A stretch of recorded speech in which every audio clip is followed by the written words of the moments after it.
കുറച്ച് ദിവസമായാലും നടത്താൻ തുടങ്ങിയിട്ട് ഇപ്പൊ ഒരു മാസത്തോളമായി. ഇപ്പം എന്താണ് റെസ്പോൺസ്?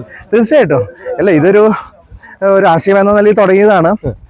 ആക്ച്വലി നമ്മൾ പഞ്ചായത്ത് ഇലക്ഷൻ സമയത്തൊക്കെ ഇങ്ങനെ രാവിലെ എണീറ്റ് ക്യാമ്പയിന് വേണ്ടി വീട് കയറാനൊക്കെ നടക്കുമായിരുന്നല്ലോ.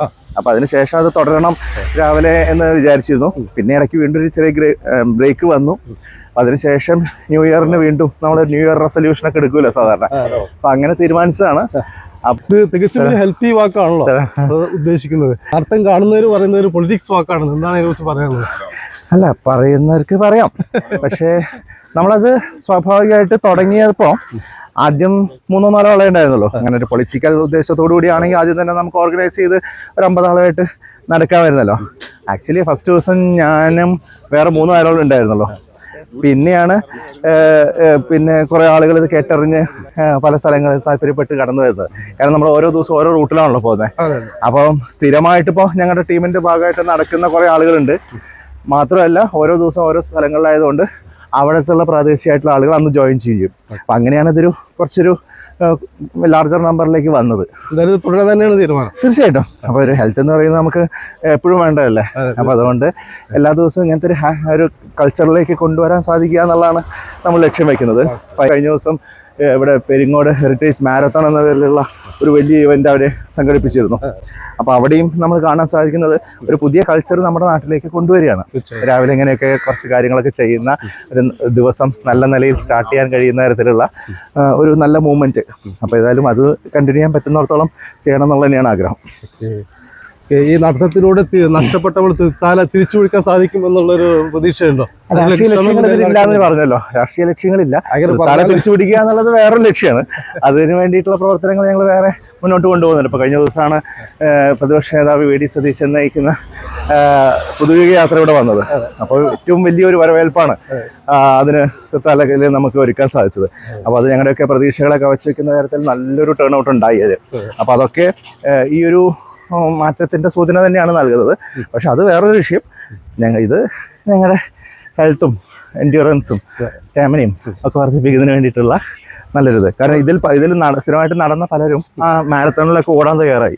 5 കിലോമീറ്റർ 3 കിലോമീറ്റർ, ഞാൻ 3 കിലോമീറ്റർ ഓടിയത്, 5 കിലോമീറ്റർ 10 കിലോമീറ്റർ ഓടിയ ആളുകൾ വരുന്നുണ്ട്. അപ്പോൾ അതൊക്കെ ഇതിൽ നിന്ന് കിട്ടുന്ന ഒരു പോസിറ്റീവായിട്ടുള്ള റിസൾട്ടാണ്. യാത്രയുടെ സമയമാണ് നമ്മൾ കേരളത്തിൽ. ഗോവിന്ദ മാഷ് ഒരു യാത്ര നടത്തുന്നു, വി ഡി സതീശൻ ഒരു യാത്ര നടത്തുന്നു. ഗോവിന്ദ മാഷിന്റെ യാത്രയിൽ PR വർക്ക് പൊളിഞ്ഞ കാര്യം നമുക്ക് ചെയ്യപ്പെടുമ്പോൾ സതീശന്റെ യാത്രയിൽ സ്നേഹത്തോളം സോഷ്യൽ മീഡിയ സജീവമായി ചർച്ച ചെയ്യുന്നുണ്ട്. എന്താണ് ഈ 2 യാത്രയെക്കുറിച്ച് പറയാനുള്ളത്? അപ്പം ഞങ്ങളുടെ യാത്രയെക്കുറിച്ച് പറയുകയാണെങ്കിൽ അത് ഏറ്റവും വലിയ ഒരു ജനമുന്നേറ്റമായിട്ട് ഇതിനോടൊപ്പം മാറിക്കഴിഞ്ഞിട്ടുണ്ട്. ഇപ്പം മലബാറിലെ ജില്ലകളൊക്കെ പൂർത്തീകരിച്ച് പാലക്കാടും ഇന്നത്തോടു കൂടി കഴിയുകയാണ്. അപ്പോൾ ഏറ്റവും വലിയ ഈ സമീപകാലത്ത് കണ്ട ഏറ്റവും ജനപങ്കാളിത്തവും ജനങ്ങളുടെ ആവേശത്തള്ളിച്ചയും ഒക്കെയുള്ളൊരു യാത്രയായിട്ടാണ് നമുക്കത് ഫീൽ ചെയ്യുന്നത്. കാരണം നമ്മളിവിടെ പരമ്പരാഗത രാഷ്ട്രീയമല്ല പറയുന്നത്. ഭാവി കേരളത്തെക്കുറിച്ചുള്ള സ്വപ്നങ്ങളാണ്, ഒരു പുതിയ യുഗത്തെക്കുറിച്ചുള്ള കാഴ്ചപ്പാടുകളാണ്. കഴിഞ്ഞ 10 വർഷം കൊണ്ട് തകർന്നടിഞ്ഞ നമ്മുടെ വിവിധ മേഖലകളെ എങ്ങനെയാണ് വീണ്ടും കൈപിടിച്ച് എഴുന്നേൽപ്പിക്കുക, കേരളത്തിൻ്റെ സാമ്പത്തിക രംഗം കൂടുതൽ ശക്തിപ്പെടുത്തുക, എങ്ങനെയാണ് കേരളത്തിലെ ഇപ്പോൾ പാലക്കാട് വരുമ്പോൾ നെൽകർഷകരുടെ പ്രശ്നങ്ങൾ എങ്ങനെയാണ് നമുക്ക് പരിഹരിക്കാൻ സാധിക്കുക, അതുപോലെ വിദ്യാഭ്യാസ മേഖലയിലും ആരോഗ്യ മേഖലയിലും എന്തൊക്കെയാണ് ചെയ്യാൻ സാധിക്കുക, ഇൻഫ്രാസ്ട്രക്ചർ ഡെവലപ്മെൻറ്റിനെ കുറിച്ച് എന്താണ് ചെയ്യാൻ സാധിക്കുക, അതിനെക്കുറിച്ചൊക്കെയാണ് നമ്മൾ ചർച്ച ചെയ്യുന്നത്.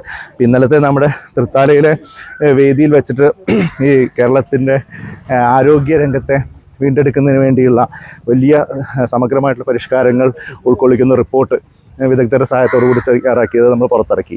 അപ്പം അങ്ങനെയാണ് ഈ യാത്ര മുന്നോട്ട് പോകുന്നത്.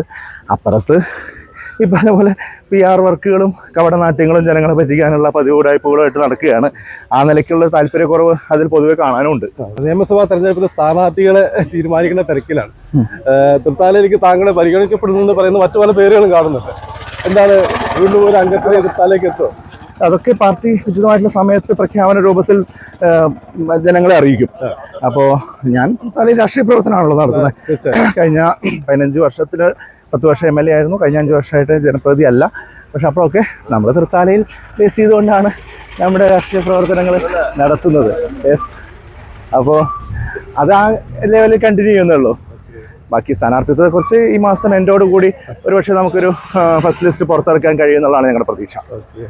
തൃത്താലയിൽ ഇപ്പോൾ ഒരു ഉദ്ഘാടനങ്ങൾ മഹാമഹാണ്. തൃത്താല മണ്ഡലത്തിൽ ഇപ്പോൾ കഴിഞ്ഞ കാലങ്ങളിൽ MP രാജേഷ് ചെയ്തു വെച്ച ചില പ്രവൃത്തികളുടെ ഉദ്ഘാടനം, അതുപോലെ ചെയ്യാൻ ഉദ്ദേശിക്കുന്ന കാര്യങ്ങൾ ഒക്കെയുടെ ഉദ്ഘാടന മഹാമാണ് ഇപ്പോൾ നടന്നുകൊണ്ടിരിക്കുന്നത്. കഴിഞ്ഞ കാലത്ത് നിന്ന് വ്യത്യസ്തമായി എവിടെ നോക്കിയാലും ഉദ്ഘാടനങ്ങളാണ് നടന്നത്. അപ്പോൾ താങ്കൾ ശ്രദ്ധപ്പെട്ടിട്ടുണ്ടോ അത്തരം ഉദ്ഘാടനങ്ങളൊക്കെ? എന്ത് തോന്നുന്നത്? വികസനം എന്ന് പറയുന്നത് 5 വർഷം കണ്ടിന്യൂസ് ആയിട്ട് നടക്കേണ്ടതാണ്. അതിൽ 4.25 വർഷവും ഒന്നും ചെയ്യാതെ ജനങ്ങൾക്ക് ദുരിതം മാത്രം സമ്മാനിച്ച് അവസാനത്തെ 1-2 മാസങ്ങളിൽ ഈ പറഞ്ഞ നിങ്ങൾ തന്നെ ഉപയോഗിച്ച വാക്ക് ഉദ്ഘാടന മഹാമഹങ്ങൾ നടത്തുക എന്ന് പറയുമ്പോൾ അത് ജനങ്ങളുടെ സാമാന്യ ബുദ്ധിയെ പരിഹസിക്കുകയാണ്. കാരണം ഇവിടെ പ്രോജക്റ്റ് ഇംപ്ലിമെന്റേഷൻ വലിയ ഡിലേ ഉണ്ടായിട്ടുണ്ട്.